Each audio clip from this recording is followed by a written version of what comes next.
नमस्कार, आप देख रहे हैं वॉइस ऑफ कोटपूतली। डालते हैं दिन भर की तमाम बड़ी खबरों पर नजर।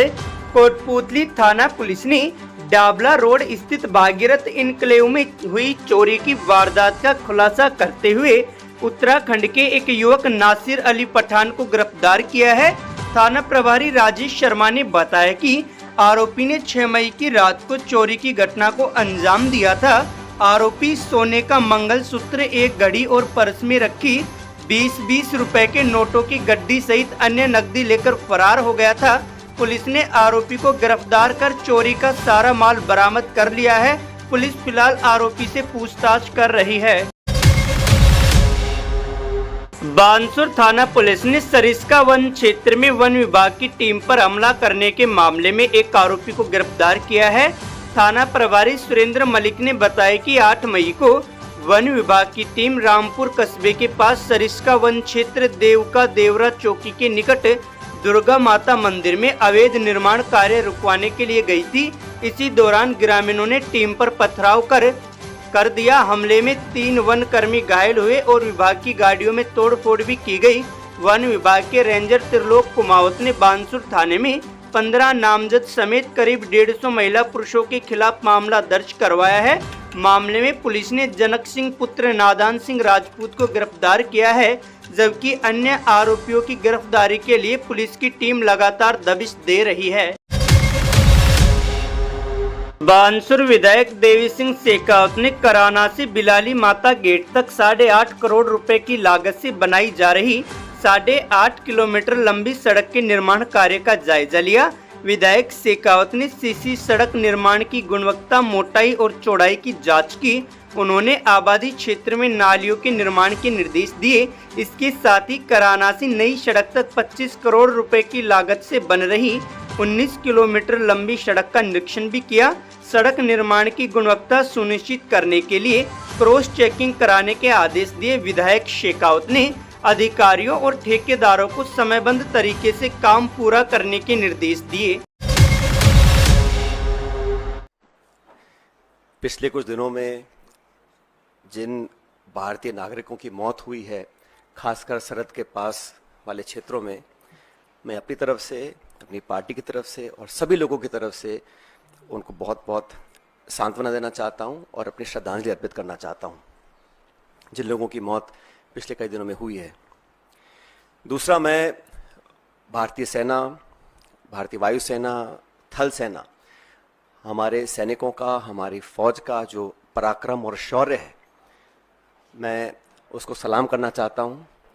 और भारतीय सेना ने एक बार दोबारा दिखाया है कि वो दुनिया की सर्वोच्चतम सेनाओं में से एक है। A professional armed forces that is second to none. The valor, the bravery and the professionalism of the Indian Armed Forces is unprecedented and second to none.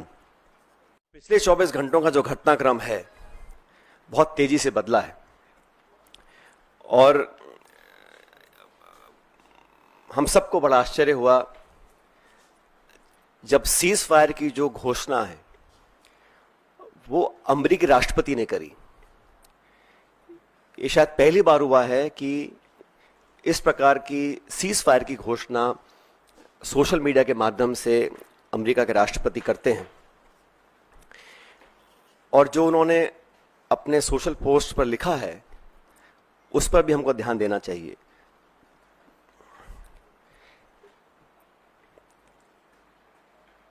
Bharat और पाकिस्तान के बीच जो मसला है उसका अंतर्राष्ट्रीयकरण करने का जो एक ये नया कदम हम लोगों ने देखा है, ये बहुत आश्चर्यजनक है। और कांग्रेस पार्टी बहुत लंबे समय से इस मांग को करती आई है कि हम लोगों को पार्लियामेंट का एक विशेष सत्र बुलाना चाहिए। आप सबको याद होगा 1994 में कांग्रेस की सरकार में सर्वसम्मति से एक प्रस्ताव पारित किया था जहां पर पीओके को वापस लेने की सहमति संपूर्ण संसद के सभी सदस्यों ने एक स्वर में ली थी।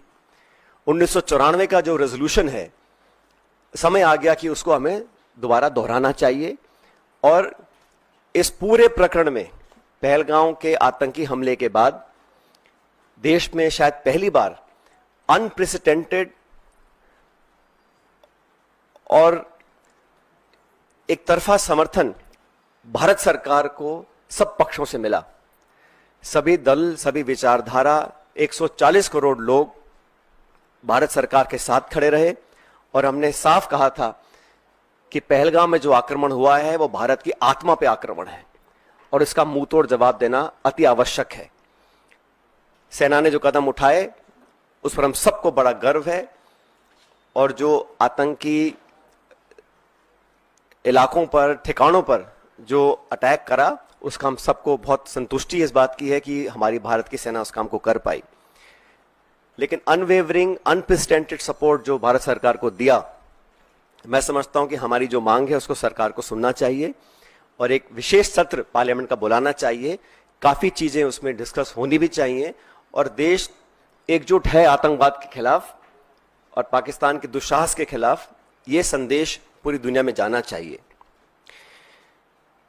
साथियों, जब ये घोषणा मीडिया के माध्यम से, और मैं सिर्फ उन बातों को रखना चाहता हूं जो पब्लिक डोमेन में है, काफी कुछ ऐसी बातें हैं जो हम सबको जानकारी में नहीं है, लेकिन जो पब्लिक डोमेन में है उसको देखकर लगता है कि बहुत से सवाल खड़े हुए हैं।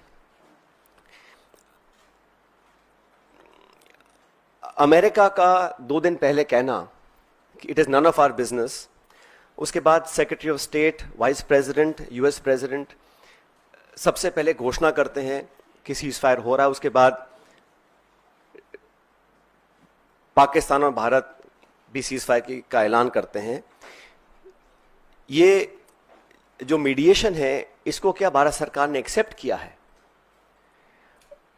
और किन कंडीशंस पे इस प्रकार की घोषणा अमेरिका ने करी है, ये बहुत बड़ा सवाल है। उसमें कश्मीर का जिक्र किया गया है। सेक्रेटरी स्टेट ने बोला है कि एक न्यूट्रल साइट पर कश्मीर के मुद्दे को, और कितना गलत अमेरिका के राष्ट्रपति जी ने कहा कि हजारों साल पुराना ये मुद्दा है। वो भूल गए कि 76 साल पहले ये एक ही देश था, कोई मसला नहीं था, लेकिन उन्होंने कश्मीर के मुद्दे को उठाया और मुझे लगता है कि ये इंडिया पाकिस्तान को हाइफनेट करने की दोबारा कोशिश की गई है। आईएमएफ का बेल आउट करना, पहले भी बैक चैनल डिस्कशंस होते होंगे, डिप्लोमेसी का अपना एक रोल है दुनिया के हर कोने में, लेकिन इस प्रकार वॉशिंगटन से सीज फायर की अगर घोषणा होती है तो कई सवाल खड़े करता है। भारतीय थल सेना के पूर्व जनरल्स ने भी जो बातें बोली हैं उस पर भी हमको ध्यान देना चाहिए।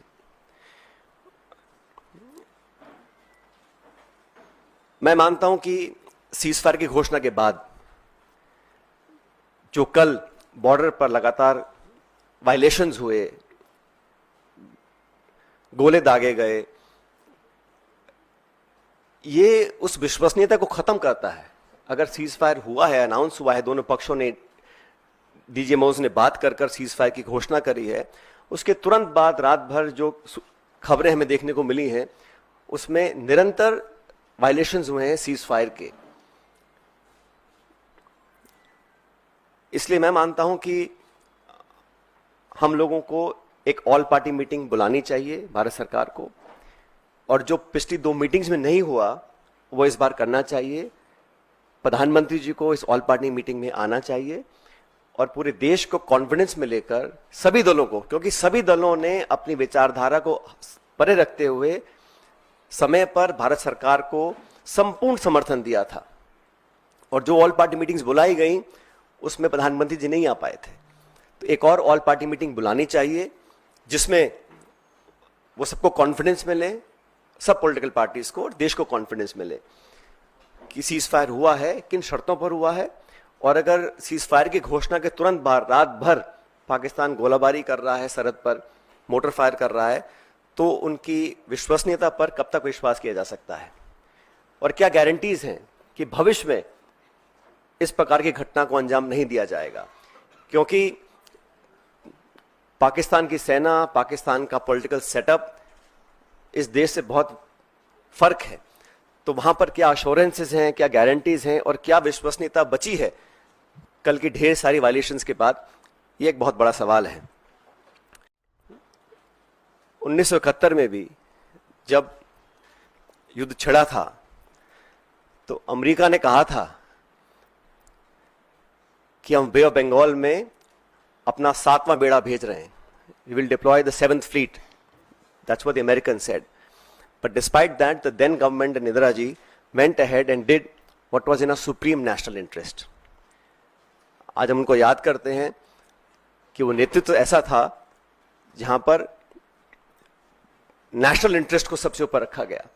और आज भी आपको याद होगा जब पार्लियामेंट पर आक्रमण हुआ था, वाजपेयी जी प्रधानमंत्री थे, सोनिया गांधी जी नेता प्रतिपक्ष थी. सदन के पटन पर उन्होंने खड़े होकर कहा था कि भारत, पूरा देश, पूरा विपक्ष सरकार के साथ है. जो भी उचित कदम उठाना है उसको उठाएं और निसंकोच उठाएं, हम आपके साथ रहेंगे.